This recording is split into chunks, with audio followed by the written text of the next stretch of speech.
Good morning.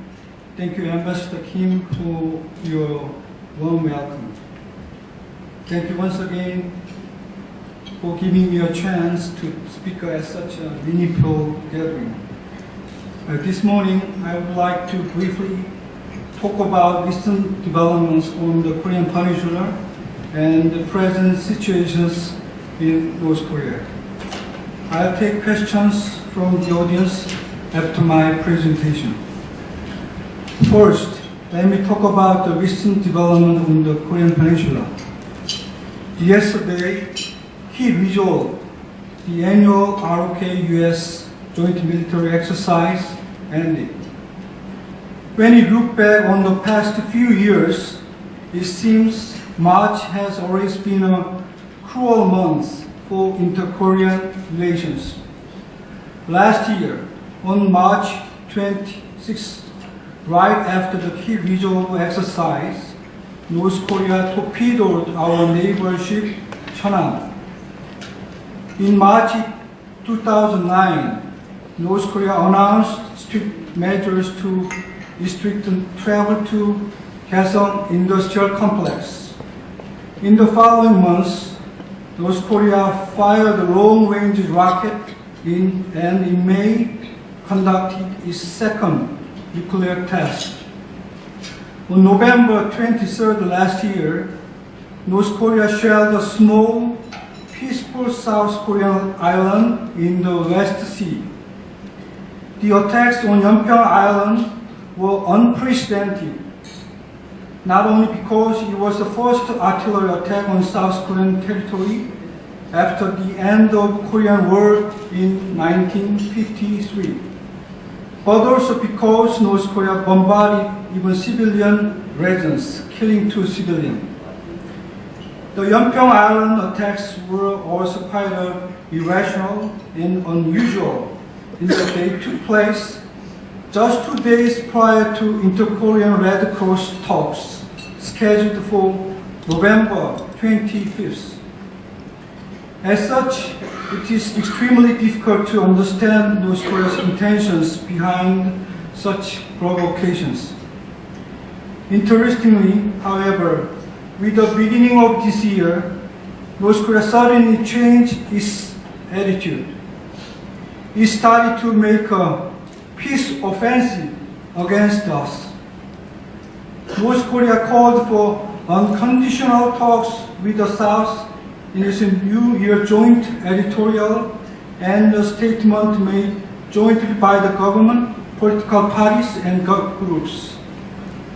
One of the talks the North called for was a talk between the 2 Korean military authorities.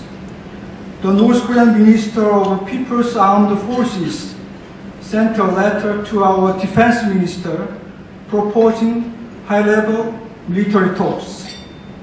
The South Korean government agreed to have working-level military talks with the North. We expected that we would be able to hear directly from the North's responsible authorities their views on the 2 critical issues, the Cheonan and Yeonpyeong Island attacks. Unfortunately, as you know, the working-level talks broke down without even reaching an agreement on an agenda and the schedule for high-level military talks. The North insists that Cheonan incident was a mega-sized hoax made by the South Korean government with the collaboration of the United States. North Korea also put all the blame on us for the Yeonpyeong Island attacks. In the end, North Korean delegation stormed out of the talks. The outcome of the working-level talks has only confirmed that North Korea's peace offensive is only a deception. As you know, this is a one-out tactic. After the talks broke down, North Korea went back to the making threat against us. It has again threatened to turn Seoul into a sea of flames and one of a nuclear holocaust. It has also threatened to target its fire on the source of leaflet if the South did not stop floating them into the North. This shows that North's tactic against the South has not changed at all.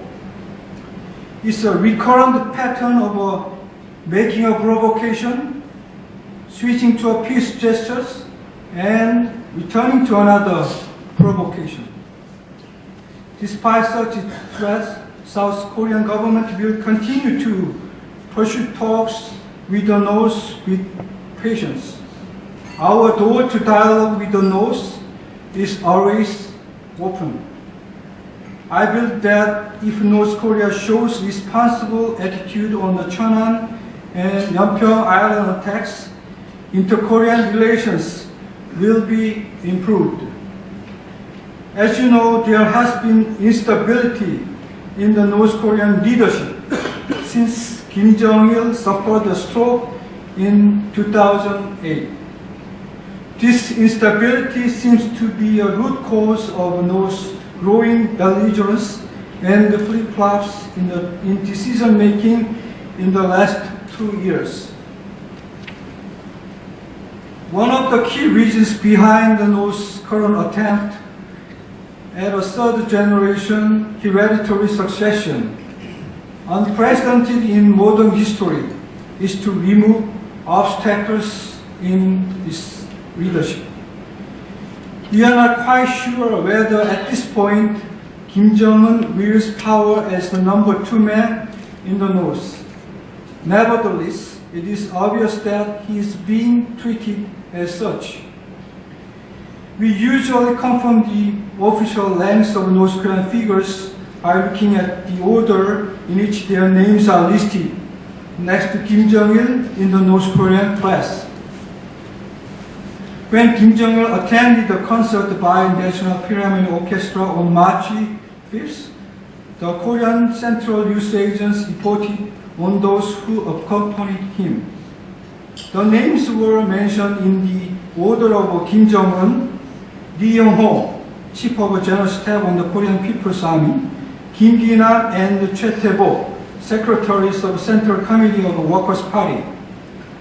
The naming order of the secretaries may vary, but Kim Jong-un and Lee Yong-ho are always listed in that order.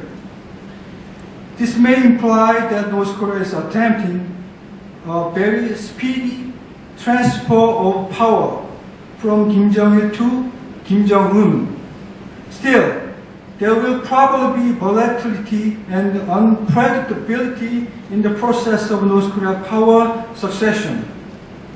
One critical factor, therefore, is how long will Kim Jong-il be able to support the consolidation of his successor's power. As you know, Kim Jong-il had almost 20 years to prepare before he succeeded his father Kim Il-sung in the 1990s. But Kim Jong-un does not have that much time. It seems therefore that North Korea is trying to take a compressed version of a power succession. In this regard, such internal factors as economic and social conditions may be the key to the success or failure of power succession. That is one of the reasons why North Korea introduced currency reform in late 2009.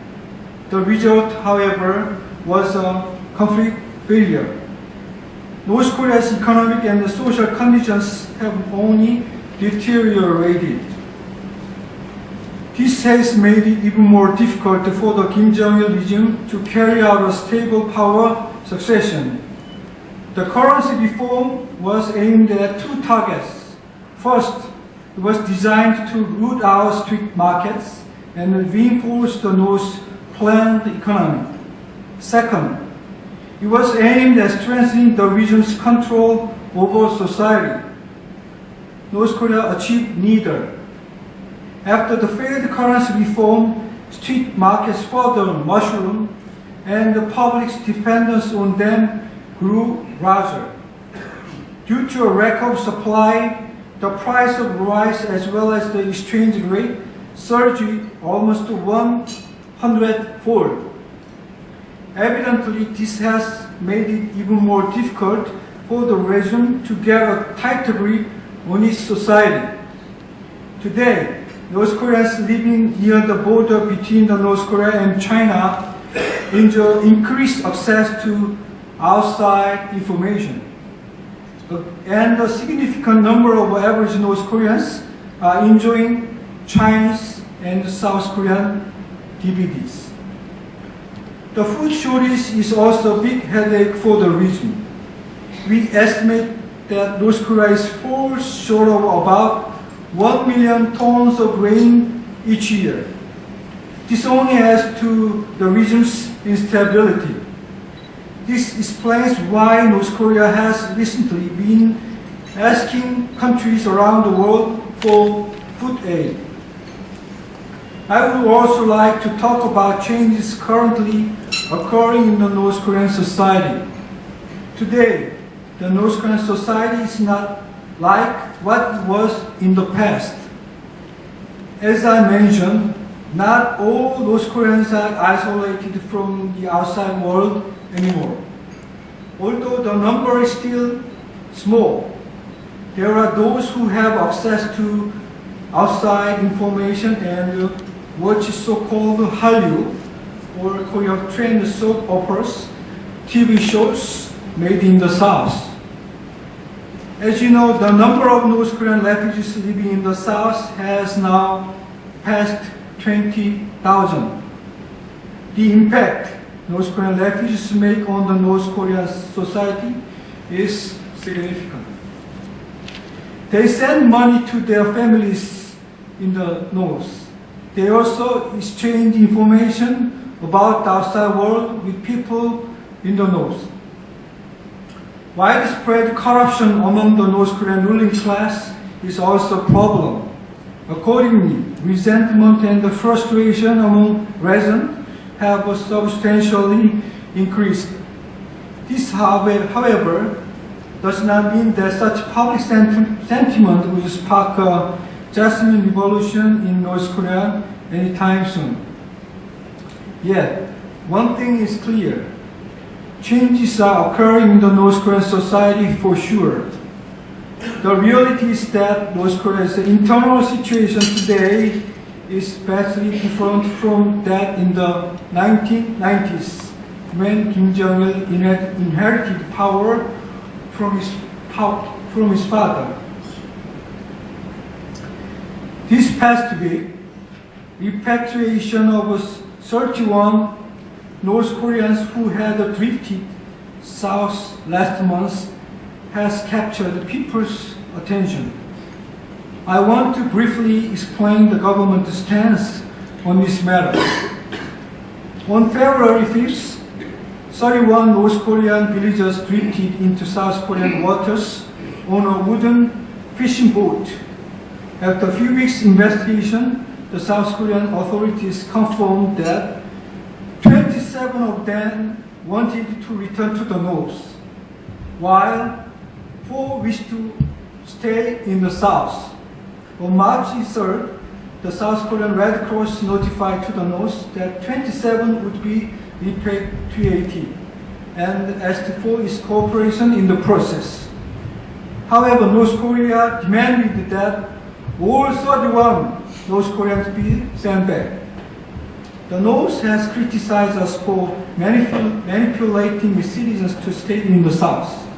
It has also denounced the South Korean government for being anti-humanitarian by separating the poor from their families in the North.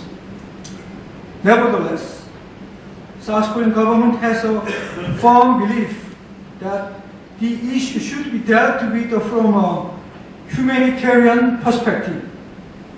Most of all, we respect the free will of the 31 North Koreans. By consulting with the North Korean authorities, we will make every effort to return the 27 as quickly as possible. As for the 4 who who wish to stay will respect their free will and help them resettle smoothly in the South. Lastly, before I close, I would like to talk a little about the Kf포럼 Industry Complex.